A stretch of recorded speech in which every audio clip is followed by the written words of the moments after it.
શું થાય ઓય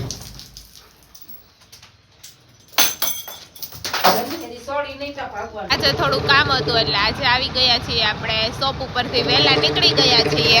ફાઇનલી ફ્રેન્ડ્સ છે ને 6:30 સમથિંગ થઈ ગયું છે. જો ખજૂર પાક બનીને રેડી થઈ ગયો છે. અહીંયા થયો છે દૂધીનો ડબરા ભરતી નહીં રેડી. બહુ ખજૂર પાક બનાવ્યો પણ આ ફેરું.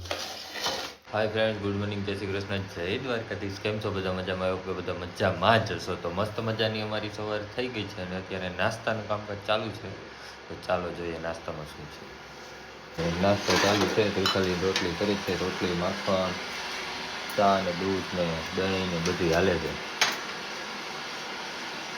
શાક શેનું કર્યું? શાક શેનું કર્યું? વાલોડ. ઓકે. શું થાય ઓય સોડી નહીં તો ભાગવાનું પડે. હાથ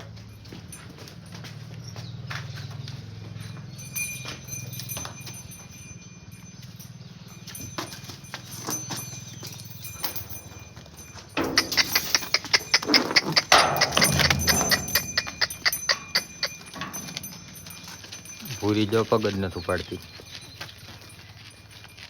તાણીઓ થઈ ગયો છે.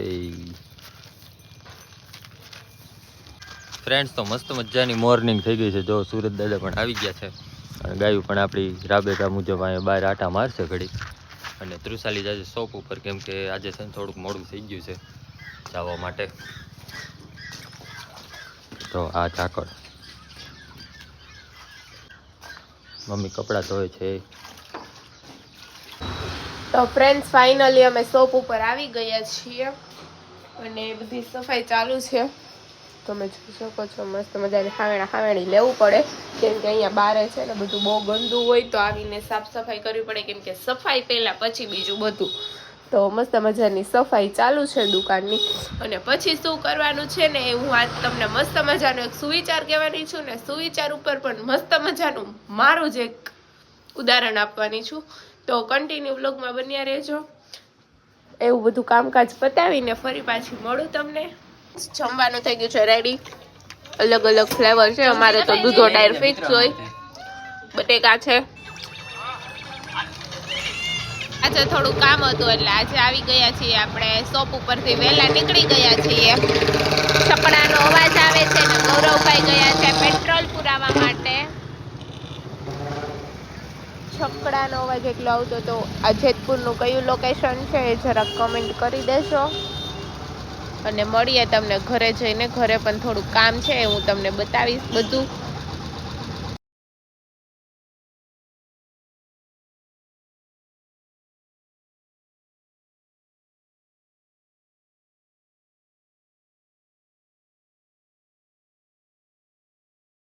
ફ્રેન્ડ્સ, તો ફાઇનલી ઘરે પહોંચી ગયા છીએ ને ઘરે પહોંચીને આવે છે બહુ જ ઊંઘ, પણ સુવાનું નથી. આપણે બનાવવાની છે મેગી. શું બનાવવાનું છે? મેગી બનાવવાની છે તો આપણે બનાવશું મેગી. અને આ બધો ઉકેલો તમે જોવો છો એ તો અમે સવારે કપડાં ધોયા હોય ને એટલા માટે છે, ઘડી કરવાના બાકી છે.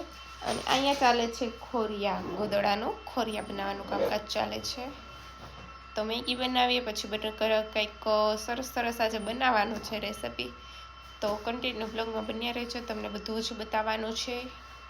ગૌરવ છે ને મેગી બનાવે છે. કારીગર બોલો બોલો.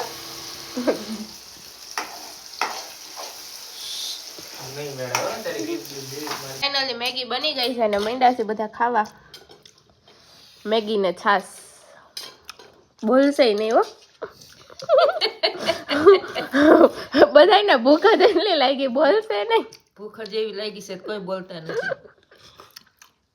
આને જ નથી ખાવી ને.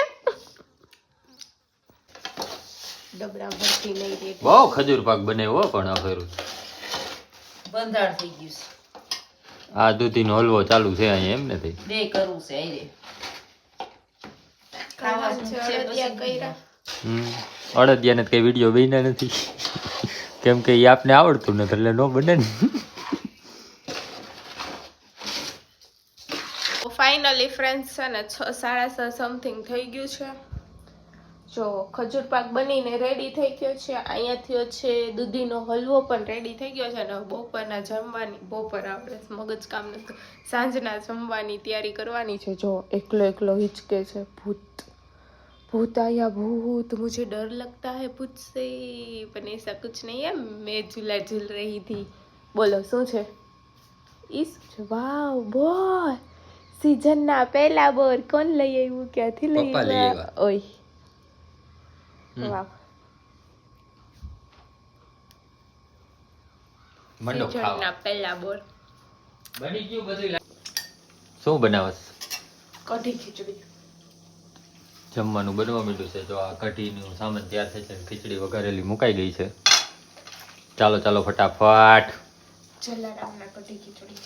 એમ. હાય ફ્રેન્ડ્સ, તો જમવાનું થઈ ગયું છે રેડી. વઘારેલી ખીચડી કઢી. વીરપુરના કઢી ખીચડી. એમ.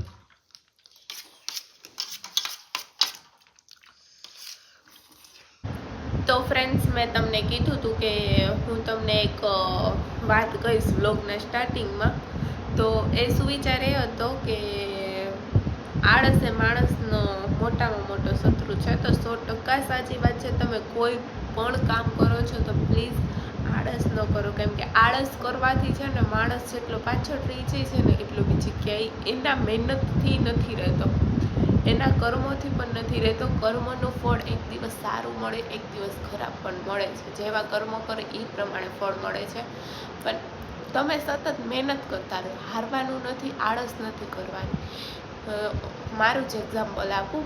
મેં ચેનલ સ્ટાર્ટ કરી હતી યુટ્યુબની, તો વ્યૂઝ ન આવતા એટલે બંધ કરી દીધું થોડાક દિવસ વિડીયો બનાવવાનું. પણ મારું કામ એવું છે કે મારો શોખ જ છે કે નહીં, મારે ગમે ત્યાંથી મારે આમમાં જ મહેનત કરવી છે ને મારે આમમાં જ સફળતા જોઈએ છે. મને બધા કહેતા કે તારી પાસે કેટલી લાઈન છે.